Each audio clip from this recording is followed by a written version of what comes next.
Like, but it's a game. It's gonna do this. And I remember you explaining it to me when I first. You like, man, look, if you gonna sit there and watch your phone all day, don't do it. And I told this girl, I said, man, don't watch your phone. You keep watching your phone, you're gonna get frustrated. Nah, if you believe it's going to $1, just let it ride. I say, relax. However it get there, it's painful to watch how I get there. But it's, yeah, Elon Musk just pulled some BS yesterday. Like, it's painful to watch how I get there, but it's gonna get there. They just play their games, man. And if you're not emotionally ready for them games, it could be the death for you, dog.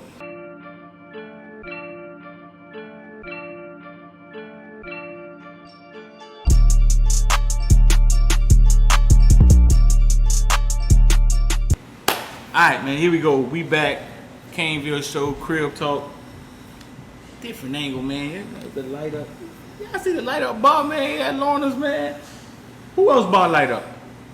Studio Flow light up, I think. Yeah, Studio Flow light up. Yeah. Shout out to Studio, man. Hey, listen, first of all, member of the week, Steven Wilson. Thank you for being a member, man. Member of the week. Members, man, y'all gotta go to the community section. That's where we drop all the info. I just dropped some information in there just now.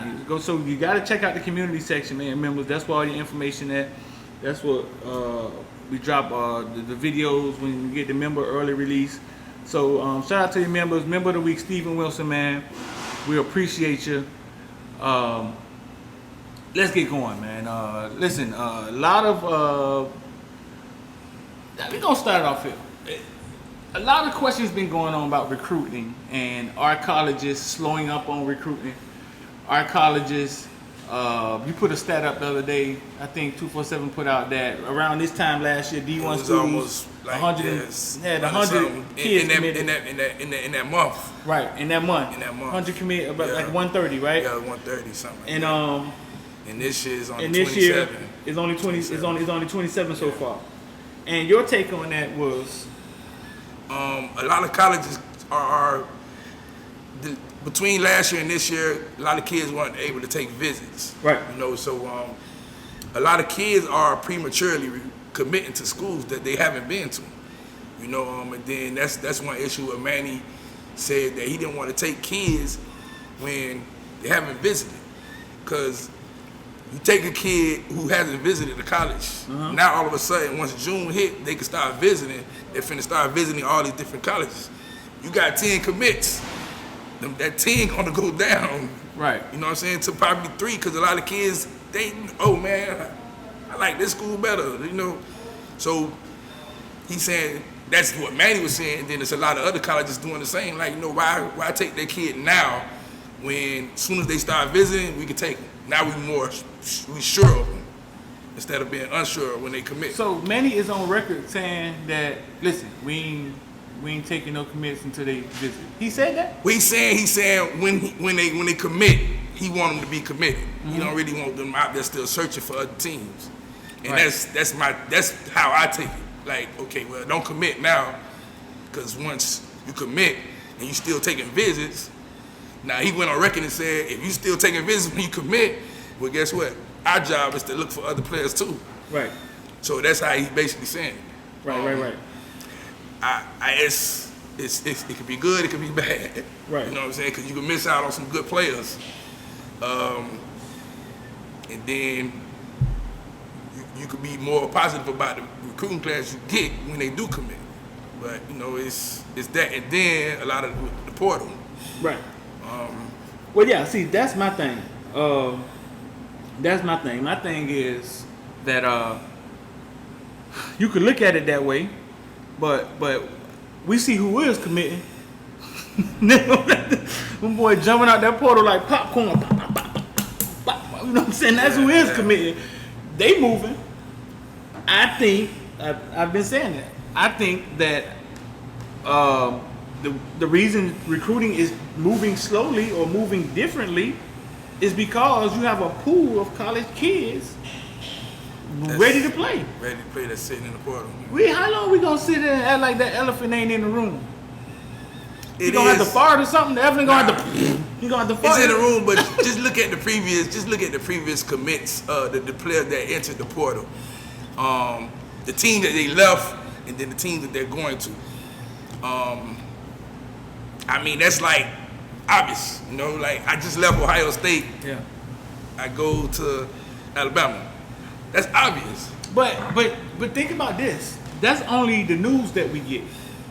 That's every kid that transferred don't get reported. We only get the news of the big ones. No. I mean, it's still over 1,600 in there. But them kids moving around everywhere, bro. They only reporting the big ones though. We only paying attention to the big ones.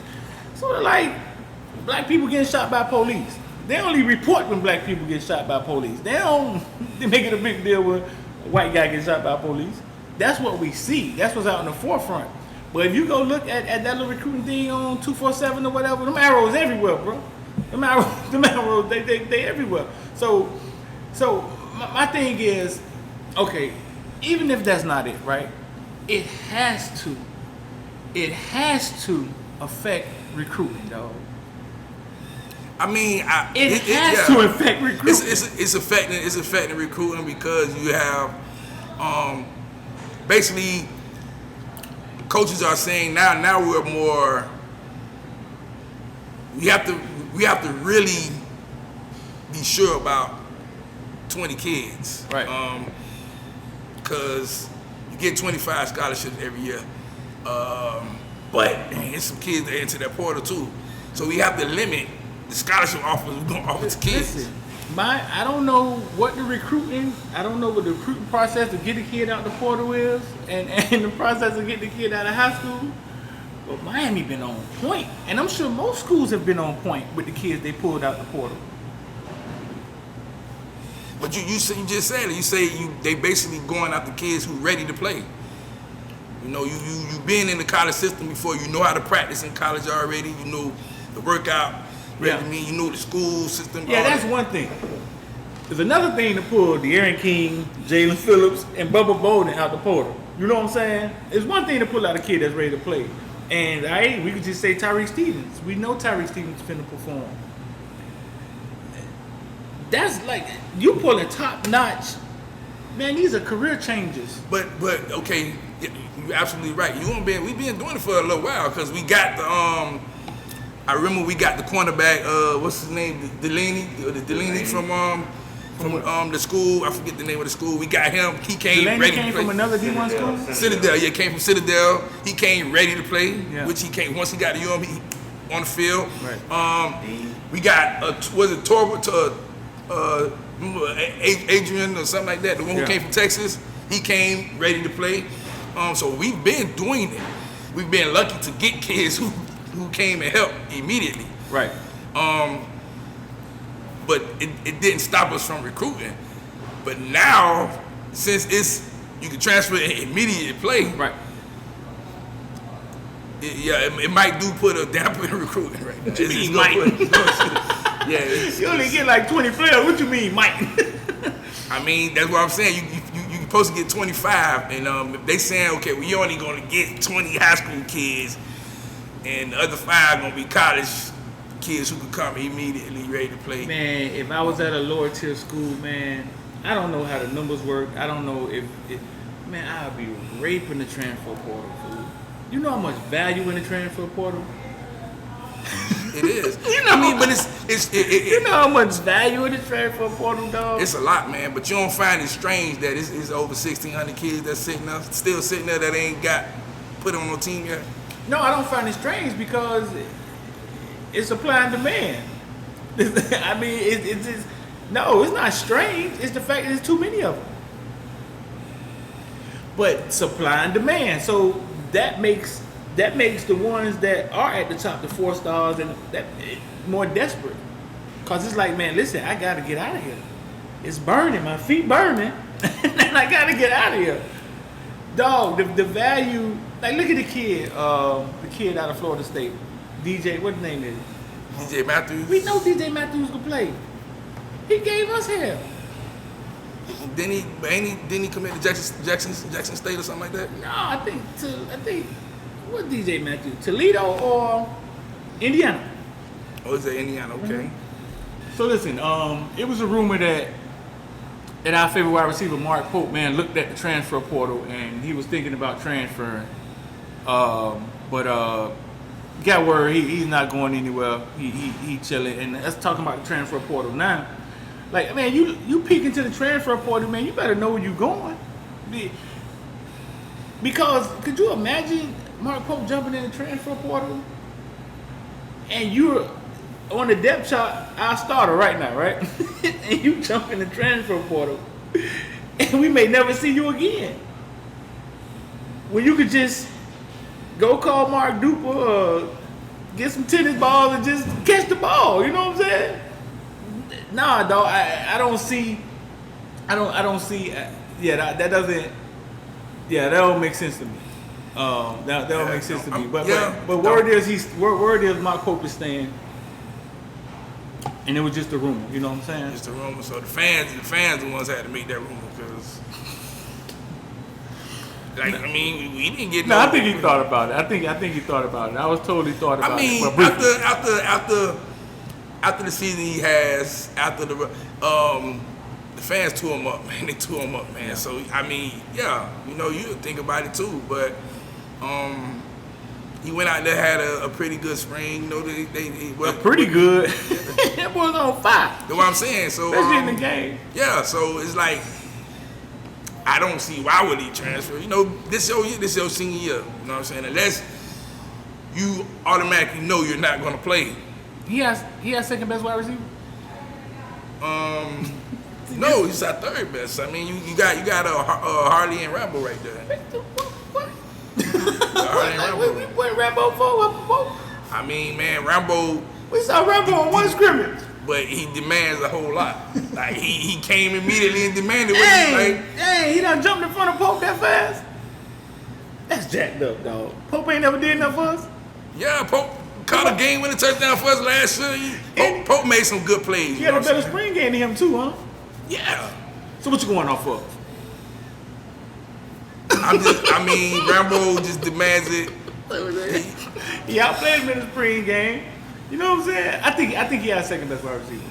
I think Pope is our second best wide receiver. What else do we have to go off of? Now, if we want to, in theory, it looks like you march out there with Harley, Rambo, and Restrepo or Keyshawn Smith, right? In theory. No, in theory, you march out with the three right there: Rambo, Harley, Pope. Rambo, Harley, and Pope. Rambo, Harley, Pope, and then you can have Keyshawn coming, you know, being probably the fourth. You put Pope in the slot. Stop putting Pope on the outside. Pope ain't the outside receiver. They had him on the outside in spring. They had him outside all the time. For what? He's not an outside receiver. Outside now too. Hardy's the outside receiver. I think Pope gonna end up in the inside. I heard that somewhere. He needs to be a slot receiver. He needs to be on the inside. It should be Pope and Restrepo working the inside of the field. Yeah. You keep sending Pope. His body frame ain't. You know what I'm saying? You touch him, he's gonna fall. So let him use his quickness and speed. Right. You know what I'm saying? You get him some screens, get him them short 3-yard slants, take it to 10 yards, stuff like that. Right. I'm talent-wise, I think he'll probably be our best receiver, talent-wise. Right. He just got to put it all together. Yeah. But I mean, it's the fact that when you ask that question, it's like, it's just odd, the conversation that we're having. When you ask that question, we got to think about it. Is he our second, third? Well, we want the man, but the fans want the man to leave. I mean, you know, he had some drops. And you know, fans never remember what you do good for them. They gonna always remember what you do bad. You gotta be careful what you ask for. That's that. You know what I'm saying? He goes out last year. He has a game-winning catch, the touchdown. I forget what game it was. They don't remember that. They remember him dropping passes though. Like, right. You know, so but. Because didn't for a spell in the season last year, they played well, didn't they? Man, they caught on after the Clemson game. Right. The receivers stepped up. Right. You know what I'm saying? Especially Harley. Pope stepped up. They just got to be more consistent. You can't just be in the middle of the season. You got to be, man, from the start to the finish. Right, man. Listen, man, y'all let us know in the comment section below. Who y'all's top 3 star wide receivers, man? Let us know. Let us know in the comment section. Who your top 3 wide receivers? Who y'all starting? This gonna be funny, man. Cause fans, they be on some. Man, they might not name none of the players we named. They gonna say Reddin. They gonna be like Peyton. They gonna name right. Is number 27 Few still there? Oh no, that's the one that went to the he the one retired and went to the Air Force. Everybody would have said him. Right. So listen, I was listening to a podcast the other day, the Canes Call-In Show. First time I've heard it, and they had Mike Harley on there.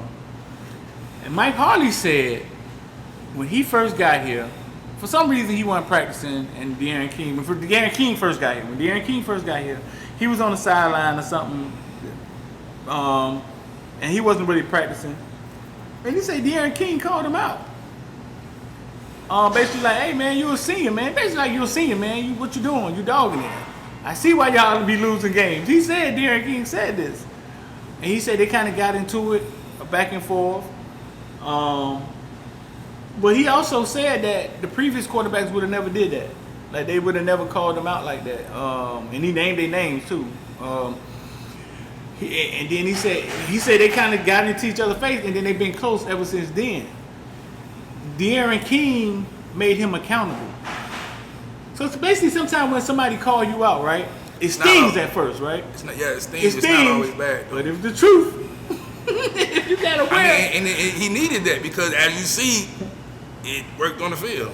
If you gotta wear it, you gotta wear it. It worked on the field. Right. I mean, when you got De'Aaron King, the whole culture started shifting in the direction we haven't seen in years. Right. You know what I'm saying? Because he demanded more from them.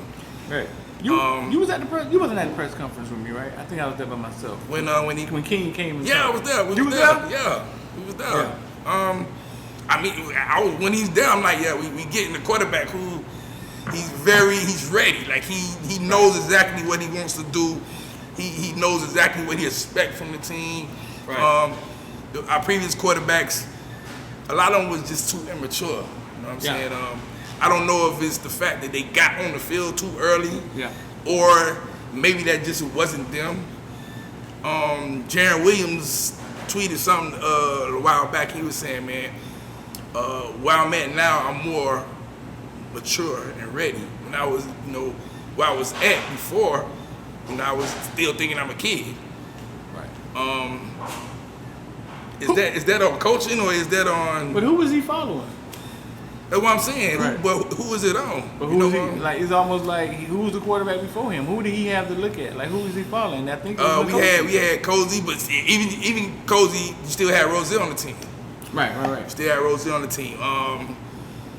But even Roselle had to follow Brad Kaya. Brad Kaya started as a true freshman. You know what I'm saying? So you don't have that seniority showing them. Right. We finally has a quarterback who's showing our two young guys right now. This is how it's finna go. Right. When De'Aaron King got here, he walked in the door, and they say the feeling was like it wasn't like I'm here to compete for a job. It was mostly like he walked in the door and was like, all right, man, Cozy, you hold the clipboard. You hold the clipboard, man. It was almost like he walked in the door and was like, I'm not here to compete for nothing. This is my team. Let's roll. And that's a leader. That's a leader. You know what I'm saying? That's a leader, having a leader of men. When I go back to Wims, and he always tell me how, and even when I talk to Philly Buchanan always tell me how hungry they were to watch film, to be better. They just wanted it. You know what I'm saying? But it was the kids leading the kids. And I think we don't have a lot of examples of that, you know what I'm saying? Because of the culture. But I think King and Bubba Bolden are two of them that I can name offhand that it seems as if they're going to pass down something to the kids that can get passed down to, you know what I'm saying, James. Maybe a lot. It has a lot to do with coaching too, man. Coaching or culture? Coaching. It has a lot to do with coaching because with Buchanan and them, man, the coaching staff that they had, it was almost like immaculate staff. Like you had basically a pro staff coaching college. It was a different culture. They demanded a lot, you know what I'm saying? So by them saying we're gonna allow the kids to go out there and do what they do because this is what we demand of them. Right. And now you got Eric Reed go out there and lead the team in practice because they know Eric Reed is gonna make sure the team get it right. Right. We don't have that. Can't we just say Derek King go out there and practice without the coaches and right. you think it's gonna be right? Right. There's gonna be a whole lot of mistakes going on.